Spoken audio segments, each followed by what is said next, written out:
Hello! పిల్లలు, మనవలు వచ్చి కూర్చోండి. ఇంకో కథ చెప్పుకుందాం. ఇది వెంకటేశ్వర స్వామికి సంబంధించిన కథ. మనం మామూలుగా తిరుపతి వెడుతుంటాం కదా! వెంకటేశ్వర స్వామి గుడికి. అది ఇప్పుడైతే అంత జనాభా పెరగటం అన్ని పక్కల నుంచి, అన్ని విదేశాల నుంచి కూడా బాగా రావటం వల్ల కొంచెం మనకి ఎక్కువ టైం పడుతోంది దేవుడిని చూడ్డానికి. కానీ 2000 సంవత్సరం వచ్చేదాకా ఇంత జనాభా వెళ్ళేవారు కాదు. అంటే ఏదో మొక్కులు మొక్కుకున్న వాళ్ళు ముఖ్యంగా వాళ్ళే వెళ్ళేవారు.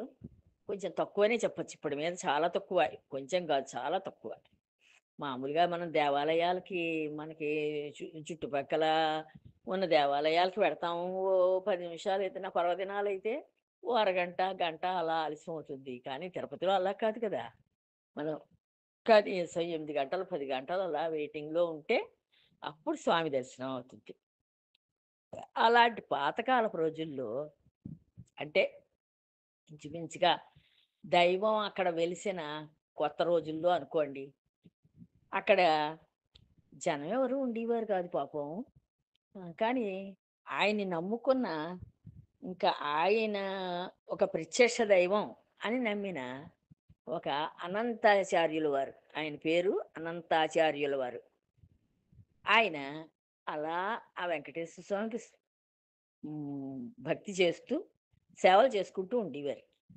ఆయనకి ఒక రోజున ఏమనిపించిందంటే, ఈ కొండ మీద ఒక నుయ్యి తవ్వుకోవాలి. ఒక నీళ్ళ బావి కావాలి. నీళ్ళ కోసం ఇబ్బంది పడిపోతున్నాం. ఆ నీళ్ళ బావి తవ్వుకున్న తర్వాత మనం ఇక్కడ ఒక పువ్వుల తోట పెంచాలి. పువ్వుల తోట పెంచితే మనకి దేవుడికి వెంకటేశ్వర స్వామికి ఆయన విష్ణువు ఎప్పుడూ కూడా అలంకార ప్రియుడు. విష్ణువుకి అలంకారం చేస్తే ఆయన చాలా సంతోషిస్తాడు.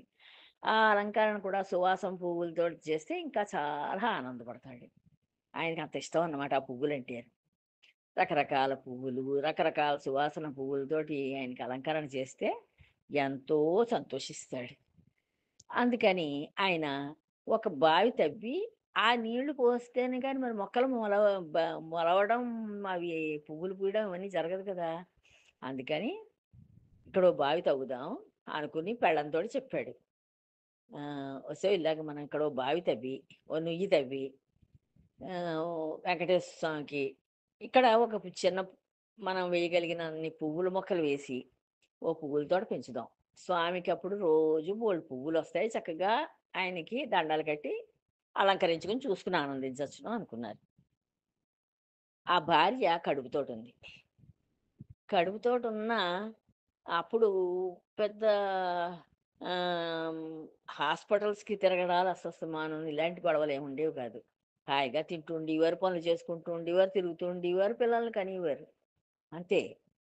అందుకని ఆవిడ కూడా స్వామి మీకు నేను కూడా సహాయం చేస్తాను.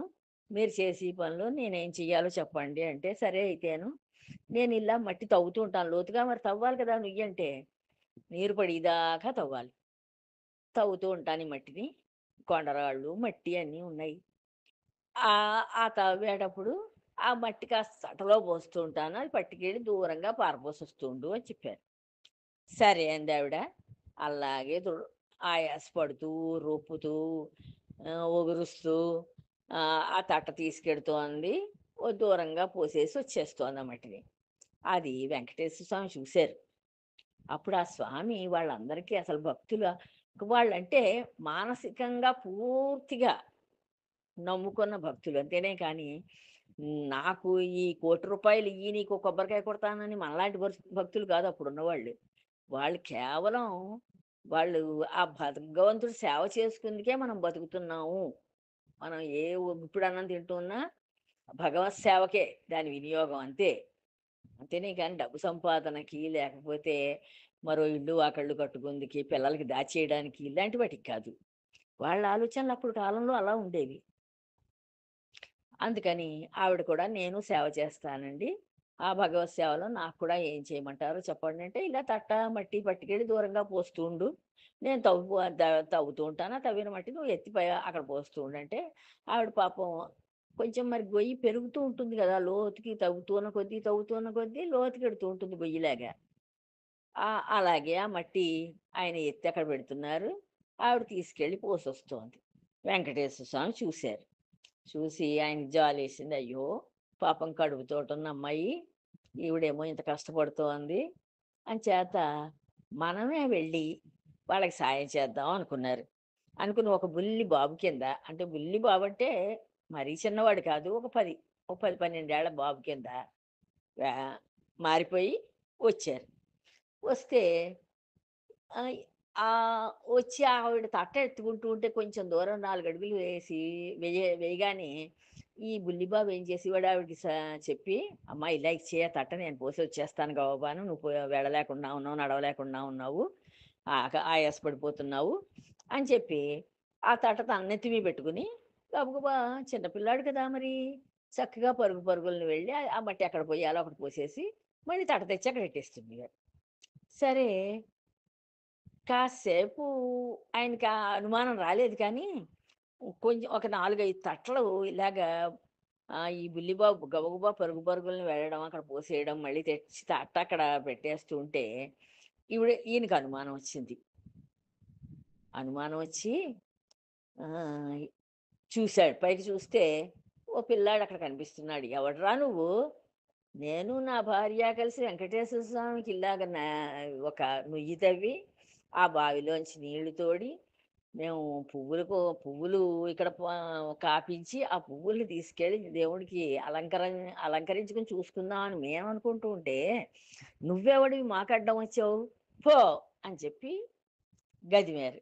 గదిమితే పిల్లవాడు అలాగేనని చెప్పి పక్కకి తప్పుకున్నాడు.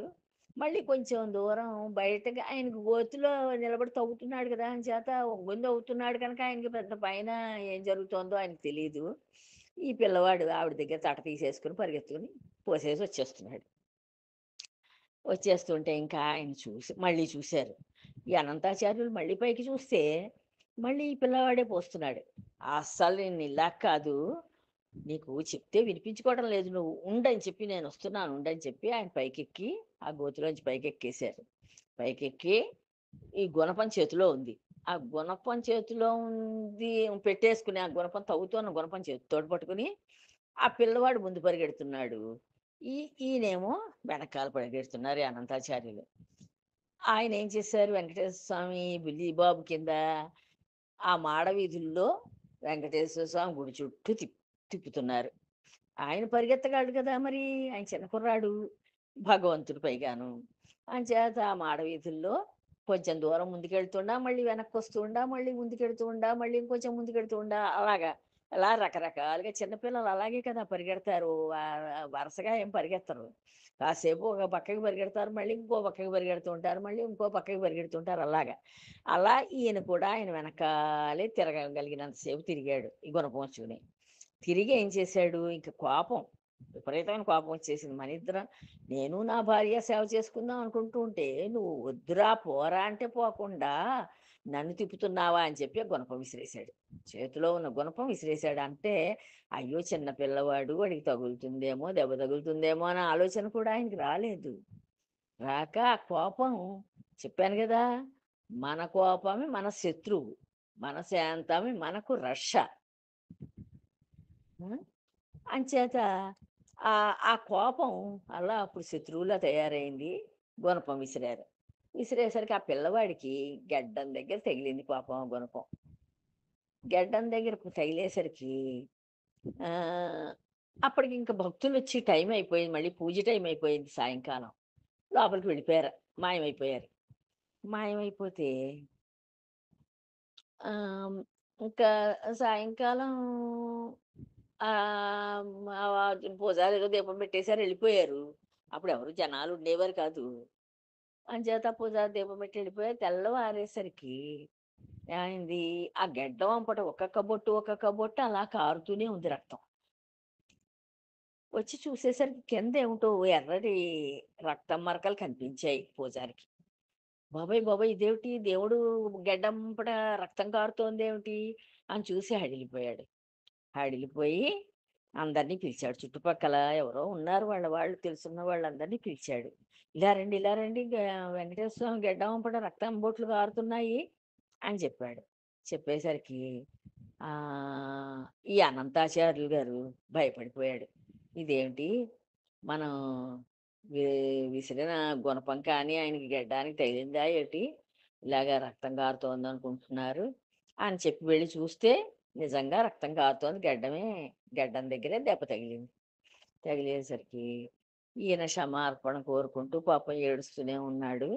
వాళ్ళేం చేశారు గబగబా పచ్చకర్పూరం అది తెచ్చి అక్కడ అద్దారు. అద్ది ఆ రక్తం కారకుండా దానికేదో అలా చికిత్సలు చేశారు. మొత్తానికి రక్తం కారడం ఆగిందనమాట. అది ఇప్పటికి కూడా ఏం చేస్తారంటే, ఆ గెడ్డం దగ్గర పచ్చకర్పూరం తెల్లటి మచ్చ కనిపిస్తుంది చూడండి మనకి. అదన్నమాట. అప్పుడు అనంతాచార్యులు వారు గుణపం కొట్టిన మచ్చది. ఆ గడ్డమంపట రక్తం కారిన మచ్చది. దానికి ఇప్పటికి కూడా పచ్చకర్పూరాన్ని అలాగా అద్దుతూ ఉంటారు రౌండ్‌గాను. సరే, ఇప్పుడు మీరెప్పుడైనా తిరుపతి వెళ్లారనుకోండి, తిరుపతి వెళ్ళినప్పుడు ఏం చేస్తారంటే, మన కాళ్ళు కడుక్కుందికి ఓ గడపలోంచి నీరొస్తూ ఉంటుంది చూడండి. సన్నటి దారలొస్తూ ఉంటాయి. ఆ గడప పొడుగున. అంటే కాళ్ళు కడుక్కొని మనం లోపలికి వెళ్ళాలి ఆ గడప దాటి. ఆ గడప దాటి మీరు లోపలికి వెళ్ళి 4 అడుగులేయగానే కుడి పక్క మీకు వెళ్ళేటప్పుడు మీ కుడి చెయ్యి అన్నం తినే చెయ్యి ఎటుందో చూసుకుని పైకి తలకాయ ఎత్తండి. తలకాయ ఎత్తితే అక్కడ ఆ మూల మీద ఉంటుంది గుణపం. ఒక ఓ 10 ఏళ్ల పిల్లాడంత ఎత్తుంటుంది.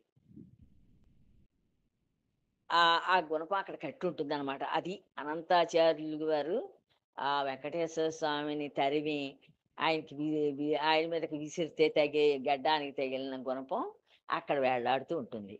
అంటే ఈ కథ తెలిస్తే మీరు కూడా చక్కగా చూస్తారని అందుకోసానని చెప్తున్నాను. అంతకన్నా ఏం లేదు. చక్కగా చూడండి. చూస్తే మీకు కూడా ఓహో! దీని వెనకాల కథ ఇది కదా! అని మీకు అర్థమవుతుంది. సరే ఉంటాను. మళ్ళీ ఇంకో కథ రేపు చెప్తాను. జై శ్రీరామ్.